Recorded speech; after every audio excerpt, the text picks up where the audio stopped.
అందరికీ నమస్కారం. అయ్యప్ప స్వామి భక్తులు ముఖ్యంగా మన దక్షిణాది రాష్ట్రాల నుండి ఈ సమయంలో పెద్ద ఎత్తున మాల ధరించి పవిత్ర దీక్ష చేపట్టి శబరిమల వెళ్లి ఆ స్వామి వారిని దర్శనం చేసుకుంటారు.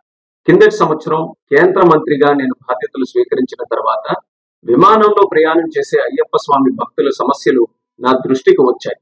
వెంటనే భక్తుల సౌకర్యార్థం మా సెక్యూరిటీ రూల్స్ లో మార్పులు చేసి విరుముడి నేరుగా తమతో పాటు తీసుకుని వెళ్లే విధానం, ఆ మార్పులు మేము తీసుకొని వచ్చాం.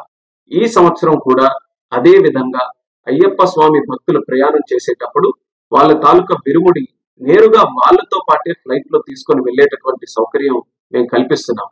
ఇది తక్షణం ఈ రోజు నుండి జనవరి 20 తేదీ వరకు అమల్లో ఉంటుంది. అంటే మండలం నుంచి మకర విలక్కు కాలం వరకు కూడా ఈ సౌకర్యం అయ్యప్ప స్వామి భక్తుల్ని దృష్టిలో పెట్టుకొని కల్పించడం జరుగుతుంది. ఈ కూటమి ప్రభుత్వం దేశ ఆచార సాంప్రదాయాలకు, భక్తుల మనోభావాలకు అత్యంత ప్రాధాన్యతనిస్తుంది. అందుకే ఎవరికి ఇబ్బంది కలగకుండా ఉండాలనే ఆలోచనతో భద్రతా నియమాలు పాటిస్తూ మా మినిస్ట్రీ ఆఫ్ సివిల్ ఏవియేషన్ ద్వారా ఈ నిర్ణయం మేము తీసుకున్నాం. దీన్ని భక్తులందరూ కూడా సద్వినియోగం చేసుకుంటారని, మీ అయ్యప్ప స్వామి దీక్ష విజయవంతంగా జరగాలని, స్వామి తాలూకు ఆశీస్సులు పొంది అందరికీ కూడా మంచి జరగాలని ఈ సందర్భంగా కోరుకుంటున్నాను. నమస్కారం. ఓం స్వామియే శరణమయ్యప్ప.